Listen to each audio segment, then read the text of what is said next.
So now, Charlotte, sorry. Okay, yes, please introduce our guest tonight. Oh, I am very pleased that Christian's able to join us tonight.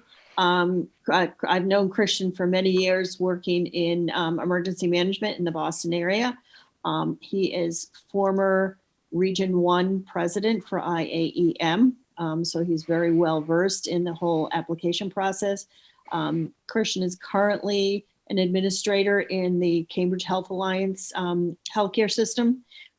He is a paramedic firefighter and has his PhD in public administration. So without further ado, I will turn this over to Christian. Hi guys, how's everybody going? So we'll try to keep this as informal as possible. But here's what I would say to all of you. I would get involved in a professional organization. I think that it's important. I think through IAEM, I've been able to have, I've gotten to meet the last 3 FEMA administrators, and just because they're members, and I got to see them, I got to a point where I could get their cell phone numbers. So obviously, when major things have happened, it's nice to have someone like that have their phone number readily available to you. So I do think that you get to meet a lot of different types of people from across the country, even some folks come across the world. So I do think it's important to get involved and do something with it. If you're going to pay for it, you might as well get involved. So I would say that it is a worthy organization to be a part of. I'm going to share my screen. I put this together some time ago. So let me just know if you guys can see my, I think I need someone to allow me to. I thought I did. Security, yep, share screen is allowed.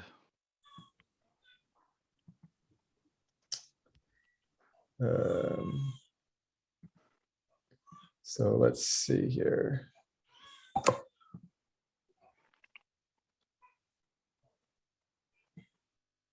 Okay. See share screen at the bottom.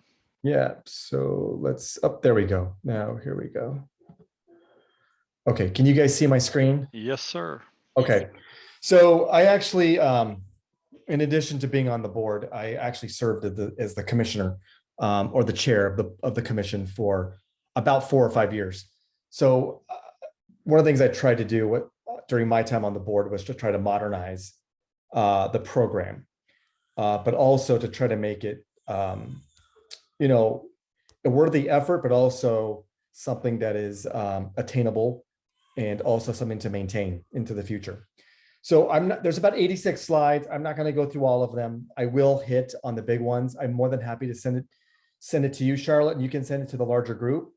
There is a lot of information here as you're putting your application together. Obviously, there are 2 programs. There is the Associate Emergency Manager, and then there's the Certified Emergency Manager. The one people obviously really go for is the Certified Emergency Manager. It is the one that's got numerous requirements to it. But if you don't have all of the requirements, getting the AEM is a good start, because basically the difference is anything that that you haven't completed in the AEM that's required for the CEM, you only have to finish those requirements. So you don't have to do everything all over again. But it is good for folks to have a good understanding of what we mean when we talk about sort of putting your application together, which is an electronic application on IAEM's website. Obviously, the AEM is obviously, it's for professionals entering the profession, students. It's a great starting. It's for folks who do have maybe some limited work experience, and maybe need some more courses under their belt before they are able to fully apply. So the CEM in itself obviously is designed for more experienced emergency managers. You do need a minimum of 3 to 4 years of full-time work experience in emergency management. You do need to have some actual experience in a disaster or managing, not being a participant of, but managing a full scale exercise. I do recognize that, that the federal funding and state funding is limited, and full scale exercises may not be readily available, but there are other options available to you, particularly if you live in the South or in the Midwest. I don't know where you guys all come from, but a football game with 60 or 70,000 people is quite an operation. So there are sporting events now that we have allowed, because those events into themselves are quite a logistical operation. And then the last piece here is having,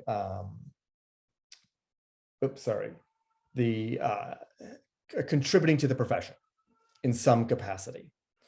So I'm going to go through just the basics here. So I'm going to go through just the basics here, what the requirements are. I'm going to talk a little bit about the essay.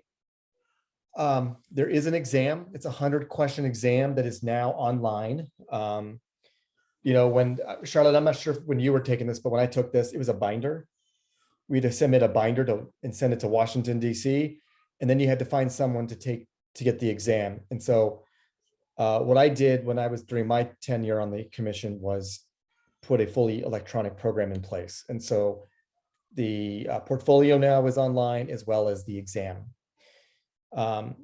So I just want to go through the goal behind the program is very similar to many other certification programs.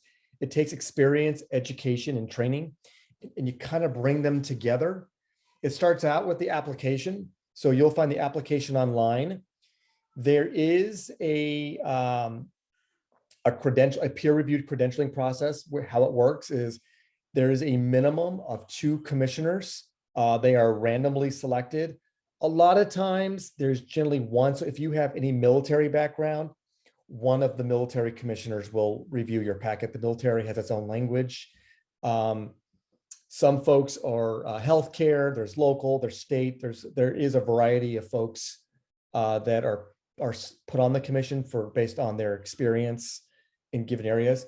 But the second person can be a completely random person. And the way it works is that the 2 have to have a similar score in order to move it forward. If not, then they need to discuss what the differences are, and it could get sent back for review. There is a 100-question test, and then there's a recertification process every 5 years. And that it's not onerous, but as the more you recertify, the less the requirements are. And that's designed for people who are very experienced in the profession. You can't just keep taking courses over and over and over. So it does get less over time. Again, here's just a little bit about the CEM Commission and sort of the folks that are part of it, and how it truly is a true peer-reviewed process. Obviously, the exam or the total program is $620 if you are a non-member. So you guys will benefit as students. And then it's $410. That will cover you. They'll cover both the exam and the review. And if you need to send in your application again, that'll cover you one more time. So what I tell folks is that really what you are doing is you're basically telling a stranger, you're basically introducing a stranger to who you are. So it's always nice to put a nice little, story about yourself as part of the process.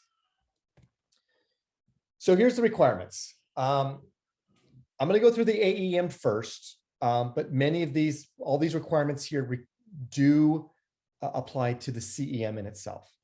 So you need 3 references. One of them needs to be, if you are currently in the profession, one of them must be a supervisor who can speak to your work. Obviously, the other 2 are totally fine. What it does need to be is it does need to be on agency letterhead, so we know that they're authentic and they're not your friends writing for you.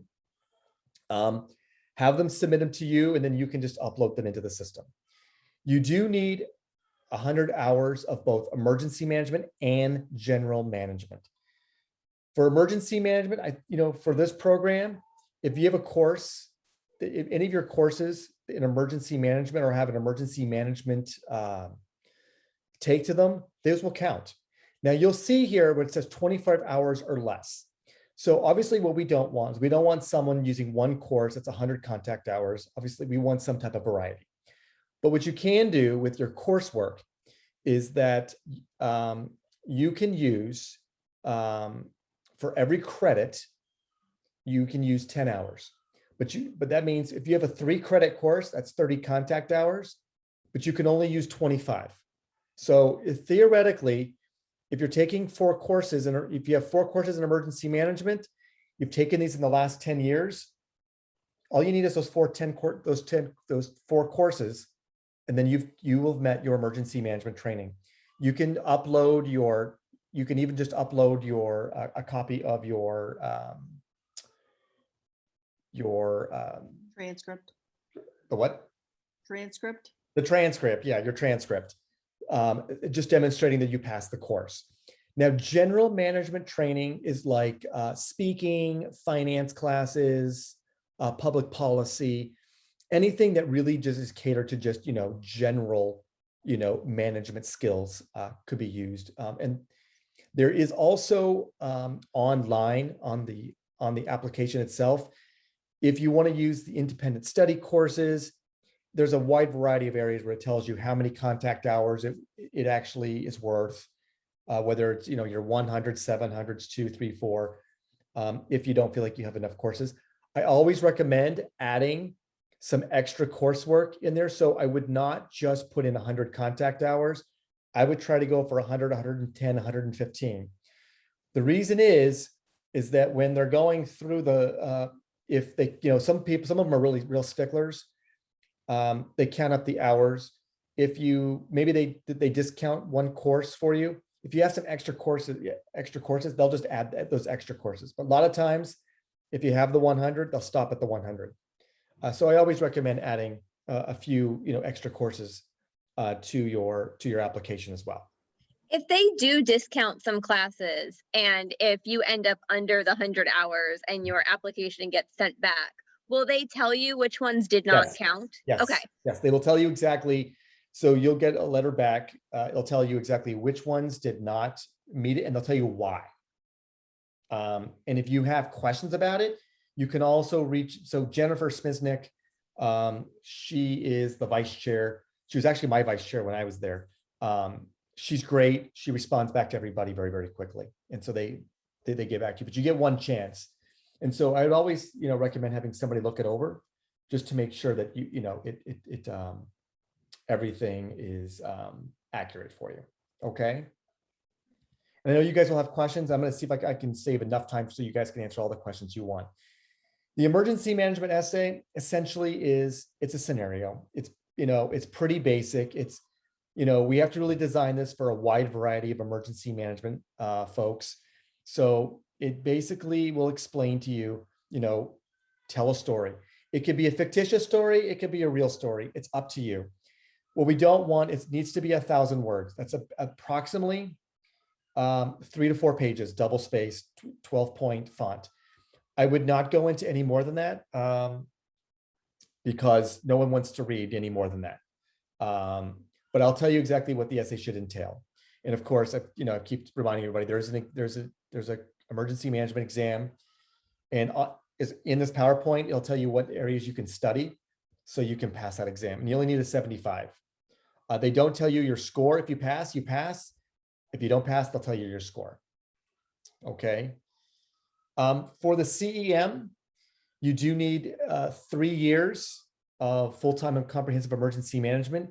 If you have graduated with either an undergraduate or a graduate degree in emergency management right off the bat, then it's only 2 years of full-time experience. Again, your professional reference, one must be a supervisor. You do need to include your job description. People do put in their resume. We know that resumes are false. So don't put in your resume, put in a job description that you have. Okay.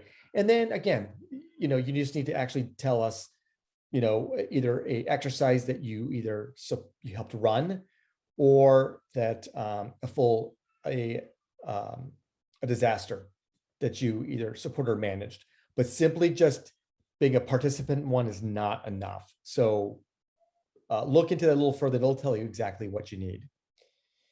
The CEM does require a 4-year college degree.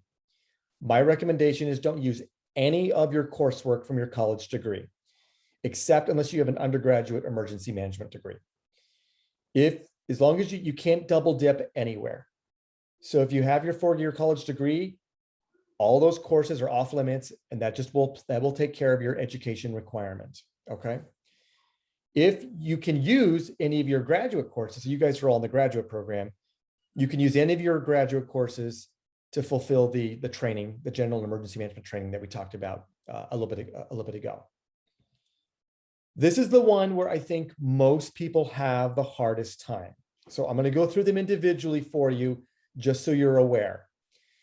There are 14 potential options for professional contributions.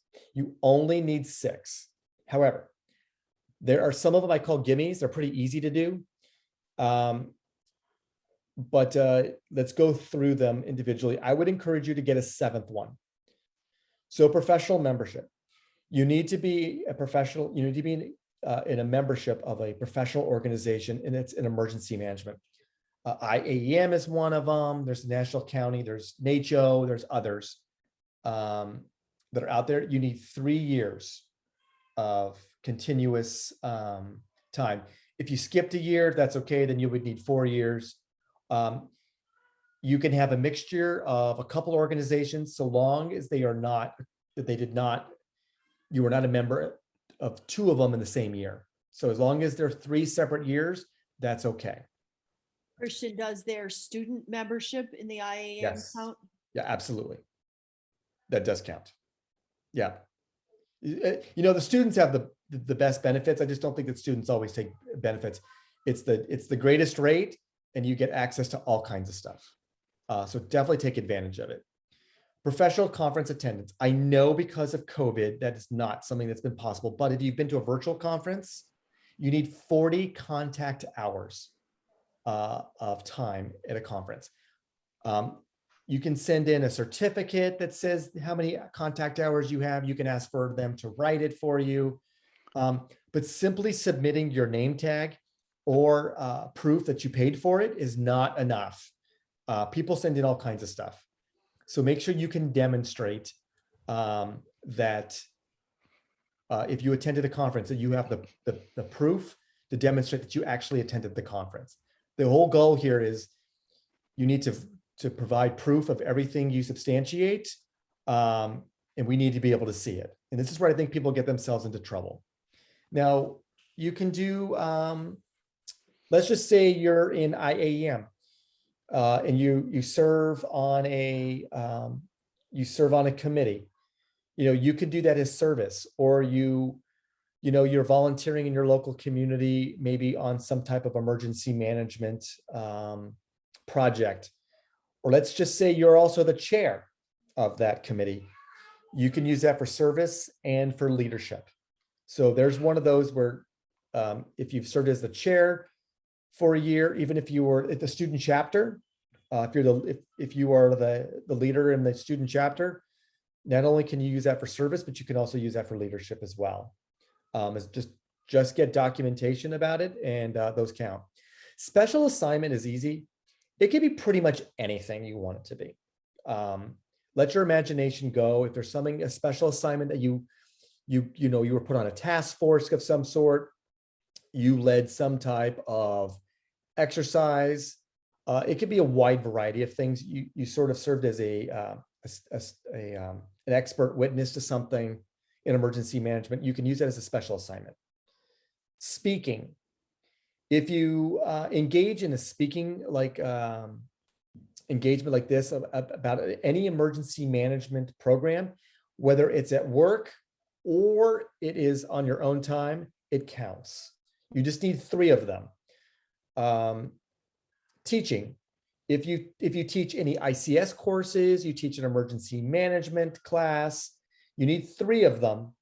As long as you have 3 contact hours, you can apply the 3 teaching events, and that'll get you that'll be one of your professional contributions. If you developed a course in emergency management, or if you helped put a publication together, if you guys have a student publication, you can use that. If you put any audio visual or interactive products together, I think there's a lot of there's always been some fun ones over the years. I used to see people putting together videos about how to do decon, put emergency dispensing events together, and you're filming it. As it's considered not only as a teaching, but it's an audio visual. So some of these you can actually apply them in multiple places. If you received an award or special recognition in emergency management, and being employee of the year doesn't count, okay? Or getting one for basically being doing a good job, and everyone gets it, really is not what we consider to be an award. So, you know, if it's an award that you've received for something you've done, put it in there. I know Pennsylvania in particular, there's other states, Florida is another example. They also have state certifications. You can use that as well. So you can apply your state certification. You only need 1 year on your state certification, and you can apply that. This is another easy one, a legislative contact. If you write the president, if you write your congressional or federal delegation, your state delegation, it's important to not only get a copy of what you wrote to them, but you need a response back. Even if the response back in an email is, "Thank you, we received your letter," print that off and use that. Why do we do that? We do that because there's many emergency managers across the country who have no contact with an elected official. And so the idea behind this is we've really tried over the years to get emergency managers to start having conversations with their elected officials. In these days, it's almost nearly impossible to be able to not have a conversation with an elected official about grant funding, future funding, numerous things, disasters, that kind of stuff. So this is a very easy one to get. If you're really struggling, this is always an easy one to get. And then again, other is essentially whatever contribution you felt you've done, and it doesn't fit in any of these other 13 areas, you can apply it here. A lot of times other is sort of looked at, carefully. People aren't always really sure about how to deal with other, but I've seen others, pass fairly quickly. I'll tell you that the professional contributions tend to be the areas where people have the biggest problem. Okay. Again, we talked a little about the essay and the exam. I'm going to go through the essay because folks need to understand the essay. The essay is not hard, but I do want to make sure that you guys cover some important points. If you don't have the words, you can do the 4 or 5 phases of emergency management, but if you don't have those in there and you talk about them a little bit, your essay will never pass, never.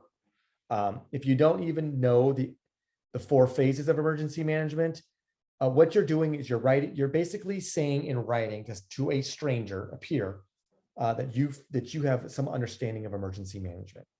So we call them these knowledge, skills, and abilities. What you need 24 points. However, I will tell you the way the scoring system works. If you don't have the 4 phases of emergency management, you cannot pass. And unfortunately, there was a big scandal that did happen. And so we do require that you must sign this and document that this is your own work. And I will tell you, because it was my first year on the commission when it happened in a particular state, all of those folks failed and they got referred to their state ethics commission. So it is a big deal. So we do take this seriously. So write your own essay. Okay. So this is how I would write your essay. Basically if you're all using APA, basically in the headings, just put the problem, identify a problem. The essay, I think, goes something basically, you're the emergency manager in your town and you've been tasked to put an emergency management plan together. And basically, how would you do it? That's basically what the essay is. Everybody's going to get the same essay question. So I would basically design you put your heading and just put a problem and write a paragraph about what problem you're trying to solve. Then I put objective, what objectives you are going to use to achieve to resolve the problem, necessary actions. So what steps you're going to take. Some things that's important to make sure that you have in there is that you have to be able to bring other experts to the table. You are not the sole expert. There are many other experts, whether it's in the community, it's in a hospital, you need buy-in from other people. So you need what you want to articulate is that you're going to bring those folks to the table. Then I would do another one, heading with outcome.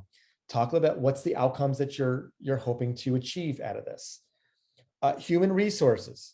Obviously, we know that, while some places have minimal resources, you may be able to rely on volunteers and others to help you. Material and financial resources. Talk a little bit about, applying for grants through the state or through the federal government. There are plenty of grants out there to help pay for a program. But what we're trying to understand is, do you understand that there's not an unlimited supply of money, and that you can't just solve all the world's problems with as much money as you want? We want you to tell us how you would go about being able to fund your program. Obviously, it's going to cost money, and how you would go about to find money. And applying for federal and state or local grants is always an easy way to do it. But you can't come and say that you have all the resources in the world, because then that'll flunk the essay, because we just know that is not we know that's not real. So what are the things that we're looking for? So we're obviously, again, as I stated, we are looking that you've mentioned the 4 phases of emergency management. We also want to know, do you understand human behavior during disasters, right? For many people, this is the worst possible thing that could ever happen to them. How are you going to support them? What organizations are available to you, and what's the environment look like? We need to know that we want to help us understand that, that you understand that there are laws that you must operate within, and that you can't just rule with an iron fist and good luck to all your people. So it's important that you talk a little bit about, what laws are available. If you're going to talk about anything, the Stafford Act is always a great thing to put in there, that because then we understand, or you're basically demonstrating to a peer reviewer that you understand what the Stafford Act is and how it works. Obviously building and maintaining alliances and relationships. And then most importantly, just being able to communicate. I cannot tell you how many professionals, both you see on TV and not, don't even use spell check. And it says a lot about them.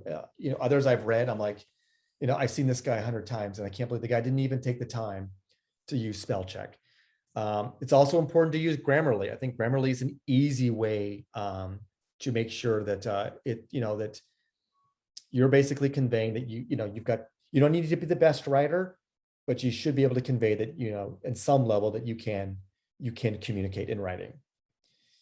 I think most important thing here is that what you're demonstrating is that you're putting a program together, and that it's cohesive and it's understandable, and there's a strategy to your program. That's really the most important thing. There are examples on IAEM's, the CEM Commission's on their webpage about previous, what I always consider to be good creative essays. It does not need to be a real event. You can create, I don't care if you create the Smurfs. You can do anything. It just needs to follow all of these requirements, because at the end of the day, all you want to do is you just want the essay to pass. So again, just basically, you all know this: double space, Times New Roman 12 font, 1-inch margins, and then I would make it look APA. You don't need references. There's no need. If you want to put references, that's fine. Probably makes you look a little more academic, but you don't need references for your essay at all. So I would not worry about that. White paper, again, I cannot underestimate how important spelling and grammatical errors are. I mean, it ruins the paper. And Because the paper is so subjective, that's where it tends to, people just see it differently. So if you just keep it to a very, you keep it to the requirements, it's really hard for them not to be able to pass the essay. Okay. Okay. So let me just talk a little bit about the exam. The exam is 100 questions. They're about 60 to 80% of the questions are basically what we consider to be just core or basic emergency management. These are not hard questions, but I can tell you, if you don't engage in emergency management, it will be hard to pass. Because this is a international organization, what we do is we basically say there are 20 to 40% of the questions are country specific. The US test, I can tell you, since I was one of the writers of the test, it's about 20% of the test is the US, basically Stafford Act, ICS questions, basically the 100, 700, like you would see those again. I guess we weren't always the most original, but I would say about 10 to 20% of the questions are basically specific. Oh, I'm sorry, I have a little 3-year-old here. Okay, go back to bed. I'll be in there with you in a minute. Okay. Okay. Okay. Okay. All right. Thank you. Okay. All right. Thanks. Sorry, guys. He's a cute kid. You need 75 to pass, and you don't need the exam. You can pass the exam before or after.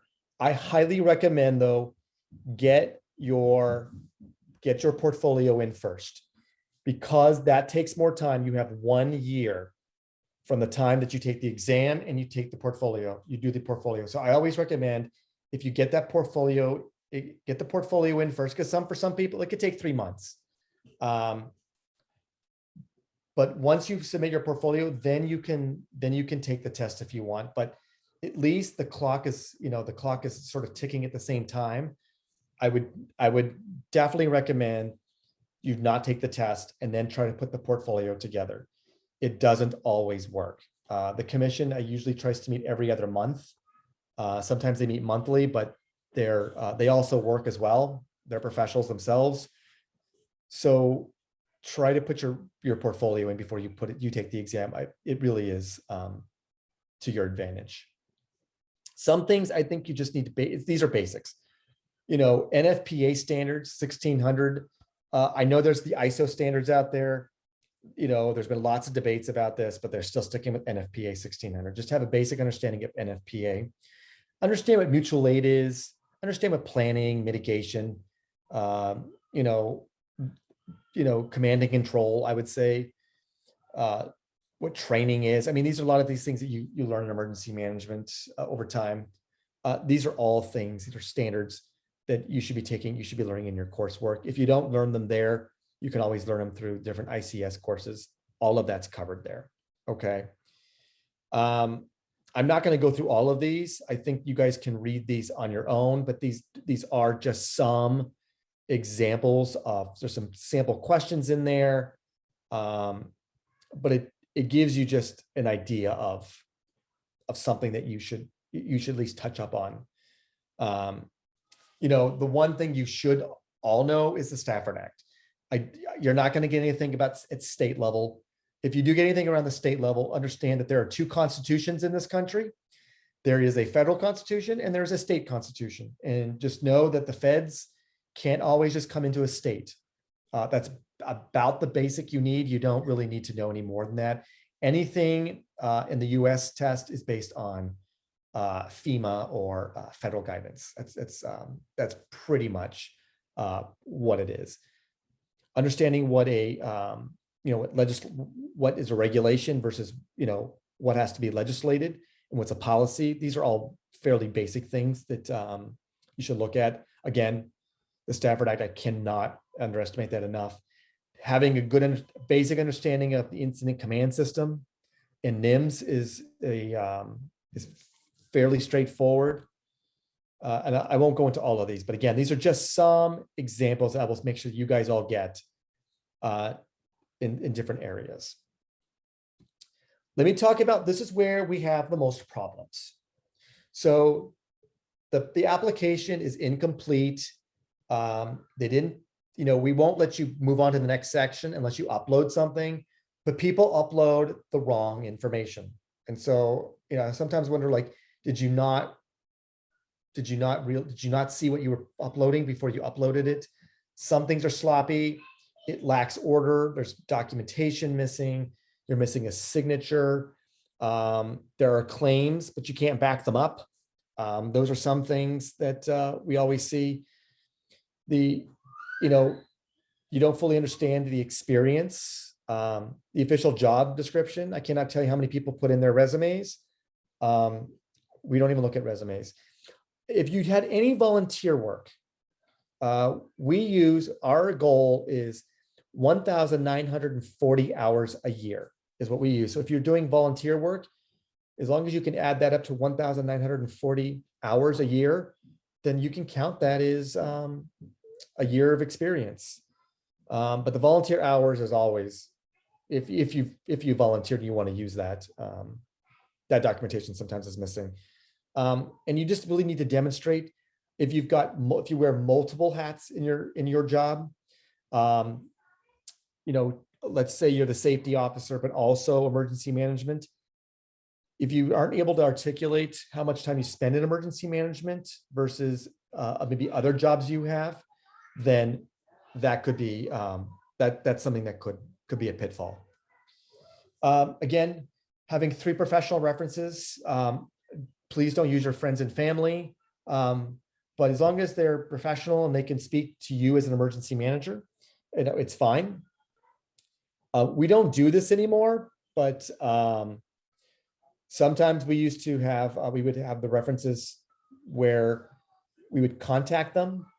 Not only was it odd when we contacted them and they didn't know who the candidate was, it was also the wrong phone numbers, or they were upset that we called them and they didn't know it.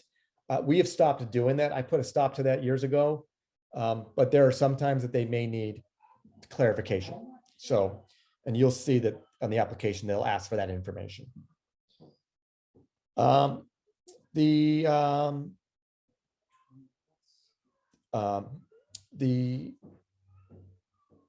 In your actual experience, you don't explain your role well enough, or your role was not significant enough. So make sure that whatever role you played, you're able to demonstrate what you did and how you were part of the process, and make sure that you were just not a participant. However, if it was a real disaster, you can do a wide variety of things. You don't need an official or notarized transcript. It's fine. As long as you have a copy of it there, you upload that, that's fine. You do not need the official one. A copy of the official one is fine. If you use a transcript instead of your actual degree itself, as long as the transcript shows the degree on it, it's fine. And if you're going to use a graduate transcript for your courses, as long as if the BA or the BS degree is earned on it, then you can use that to meet your education requirements. Again, so these are the training for your contact hours.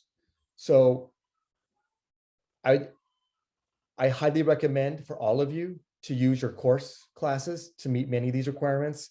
You can eat all these up real quickly with no problem. If you're short, again, you can use you can go to the FEMA independent study courses, and you can get, what you'll see is like ICS 100, it may say like 0.3 contact hours. What we do is we give you 10 contact hours. So that basically means it's 3 hours. If you see one that says 1.0, then it's 10 contact hours. So hopefully you guys can kind of see that a little bit. Again, so the contributions, actually, this has changed. It can be part of your job now. Okay, it can be part of your job. It used to not be, but it can be part of your job now. So strike that part of it. All you need is 6. I highly recommend putting a 7th one. That way, if one of them doesn't work, they'll just use the extra one, and then it'll pass with no problem. If any of them require signatures, make sure you have signatures on them and upload them. The only one usually is service and leadership. Sometimes are the only ones that require it. But if there's one that says that you need a signature, just get the signature and then upload it, and it'll be fine. Okay. Again, the essay is, not anything I not told you guys. It's an essay, not a book, double spaced, minimize the grammar and spelling errors, difficult to read. You have to have the 4 phases of emergency management. I cannot stress that enough to all of you. So I'm happy to take some of your questions, and I will share this whole presentation with you, Charlotte, and you can share it with the whole course. As you can see, there's a lot I skipped over because this presentation is actually 4 hours. So I surely don't want to bore all of you with that. 45 minutes, not bad. Thank you so much, Yeah, Christian. really. Before we just open it up to questions, I just, I'll add one thing. When I was putting my packet together, one thing I would encourage all of you, if you do attend a conference, keep the certificate, but also keep a copy of the agenda, because sometimes that's helpful to highlight the specific courses that you actually attended. So questions? How far back do they accept conferences as Great question. So 10 years. okay. Things can go back. Coursework, except your degree, obviously, can go back 10 years. Okay. So everything can go back 10 years. On the recertification, you can go back as far as the last certification. Okay. Yeah, oh, sorry. But the bachelor's, that can be, Oh, yeah. okay, Yeah. good. Yeah, All if you earned that years ago, don't worry about it. right. Okay, perfect. That's a recertification requirement. Yeah, Been that's a the only week or one that two. doesn't have a timestamp. We have a question in the chat that says, you mentioned that students get the greatest value for the cost of membership, but typically do not take advantage of what IAEM has to offer. How might a student take full advantage of their membership? I do think one of the best things to do is go to the conference, go to some of the, go to the different events, not just the conference, sessions, but go to some of the meetings. I think start engaging each region. It's based on the 10 FEMA regions in the country. Start going to those and starting to meet people there and making contacts. Once you start meeting people start bringing you in. Then you can just start networking from there. I think we all know that emergency management is one of those professions where relationships are everything. This is the place to start making those relationships. They prove to be invaluable, especially when I think we've all been through this particular disaster. There's the formal channels, and then there's the relationship channels, and you get a lot more with those relationships. So I cannot tell you how important those are. Yeah, and I think just to add to that, Christian, I think everybody kind of focuses on the national conference, but your regional conferences are a great place to start. Yeah. So there's, I would say region 2, region 3, region 4. So region 2 is basically the New York, New Jersey, Pennsylvania area. Region 3 is the Washington, D.C. area. Region 4 is pretty much down there, Georgia, Florida. They are huge. Those are some of the really, really big ones. And they have a lot of people that attend those. Sometimes it may feel like a good old boys network. Obviously, we want to get away from that a bit. But you start making connections there, I can assure you, you're going to have lifelong relationships and friendships. One question that I like to ask speakers, because we have in our program, we have some people that are coming into this field new, and then we have some people who are established professionals in another field that are looking to transition into more of an emergency management, homeland security field. So if you had like a great piece of advice for somebody just starting out, or something that you would have done differently at the beginning of your career, what could you tell them? I think one of the things that I find with emergency management is still one of those, whether it's local, state, federal, university, or healthcare in particular, I think it's hard to get in without the experience. So I think doing an internship is a vital component to this, because once if you really work hard at it, you stand out, and people are much more apt to want to make sure we bring you on. At least in the Boston area, we've brought a lot of them from the Mass Maritime. I don't know where you, but they have a really solid emergency management program, and they require all of their students to do an internship someplace. And I find that those graduates tend to be the ones that they go after jobs, and they're seeking them because they're, they're just, I've seen so many of them get hired. But I think the internships were really the place where it got started. They stood out. Are there any places in particular that you would recommend if for people who are looking for internships? Like a good, I know that there are a ton of places to look, but like a good place to start looking at least. I think your local emergency management agency is a good place to start. I think, the Civilian Corps, the Medical Reserve Corps, I think those are always good places to start. The FEMA Corps is another great place, I think, for people to start. I know there's a lot of people who want to go to FEMA. FEMA can be a bit aggressive to get into. So I always say, if you really want to go to the federal government, you might try another agency. And after working in an agency for 3 years, you can always laterally move over to a place like FEMA. But, I still think that all disasters are local. And so it's really important that people work, if they really want to be close, into disaster work. It really starts at the local level is really where it starts. No, I agree with that, Christian. And just to add to that, I've had a few discussions with some of the students about working with their local public health departments, because they have direct contacts with the local emergency managers. So, if you're in a public health field, or if you're in a, you might want to work with the public health departments. If you're in the, EMS, police, fire field, your local emergency managers. So it sort of, depends on where your interest and expertise is. I hope that the public health ones explode after this. I mean, I think we need to demonstrate, we need to shore up our public health infrastructure. So I'm hoping that there'll be more emergency management related positions in that sector. I know when you were talking about awards before, we have a number of people who are coming at this from a military background. So when you say awards, like a medal that's given, that would count as an award, right? It's got to be an emergency management. It's got to be an emergency, an award in emergency management. The great thing about the military folks is that the military, one of the commissioners, if not both commissioners, who have military backgrounds, will review the packet. So they are much more apt to understand what awards are, tend to be the ones that they see more often from the military packets.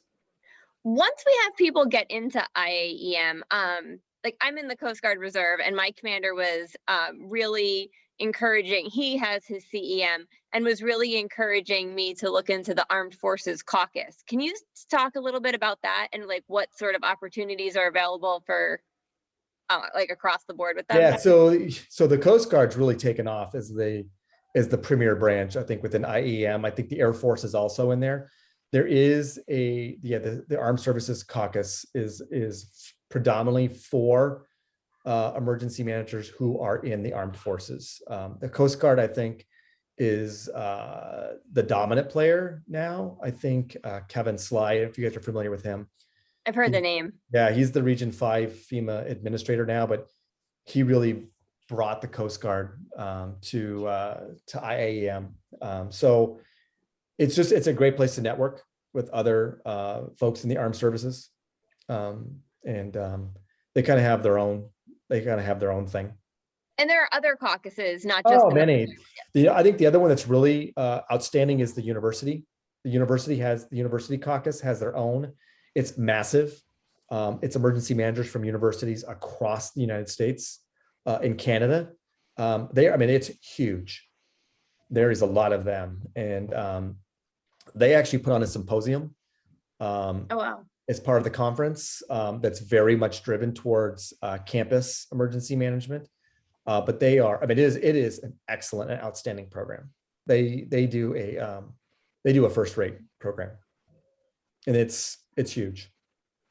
We have a lot of students in healthcare, I mean, it being a public health preparedness, but is there a public health or medical or healthcare?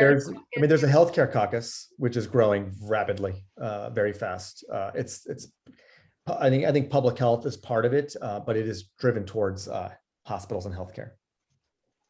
Yeah. Thank you. You bet. Sorry, I've asked like 5 questions. Oh, that's in a row. okay. In the professional certifications, would time in something like the CERT teams count towards that? They do. Okay, Yeah, they will count. excellent. There's a lot of, and I think if you read on the application itself, there's a little description on each of them. It basically gives you a little bit about what we're looking for Okay. in those areas. Yeah. All right.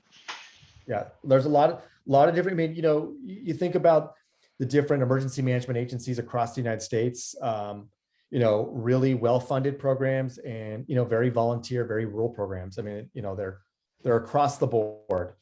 So the organization really tries to meet sort of people, in all parts of the country. And there's some phenomenal programs, and there's some programs, they do the best they can. Hmm.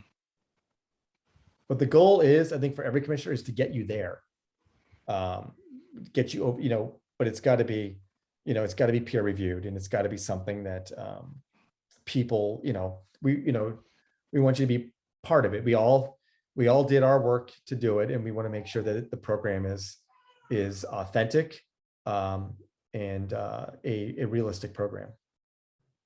If it's easy, there are other programs out there. If you just pay the $75 or you pay whatever it is, you get their credential just by paying for it.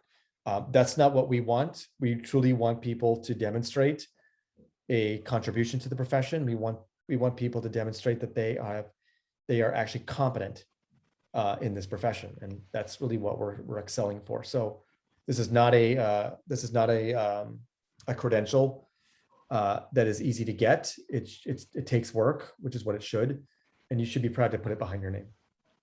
All right. Are there any other questions tonight? Well, I hope I didn't overwhelm all you guys. I think the But topic itself was pretty overwhelming, but it's excellent. Yeah. It's been a really excellent evening. But I No, will. thank you very, very much. you This bet. was a lot of great information. I'll send this to Charlotte, and then Charlotte can pass it off to you guys. If you guys have questions, feel free to ask. I have recorded this. Would you mind if I put this on our chapter That's site? fine. That's Great. fine. Thank you. Yeah, and I think, I think one thing that is really helpful, Christian was a mentor for me when I was going through the program, and, having a mentor that can help you through the application process will make it a lot less onerous than it sounds.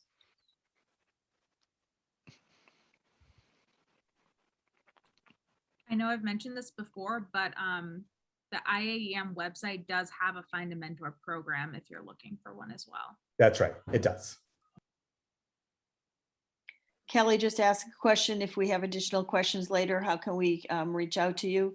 Do you want them to reach out through JD or me, and we'll? I just put my email address up there. Oh, great. You guys can reach out to me. It's fine. I'd rather make sure that you get the question. I think, Sam, I'm not sure if it was you, but something was going to my spam. So Yeah, that was me that went to your spam. I promised you won't be in my spam now. So but if you send it to my personal email address, it'll get to me a little faster than my work. Okay, great. Thank you. Okay. All right, guys. Excellent. Thank you very much. Thank you very much for allowing me to talk to you all tonight. Good luck to you. Appreciate that. Okay, Gonna guys. Need it. Thank you. All right. right. Bye-bye now. Good night, everybody. Thank you for joining us tonight, and we'll see y'all next month. All right. Good to see you all. Bye-bye. All right. Good night.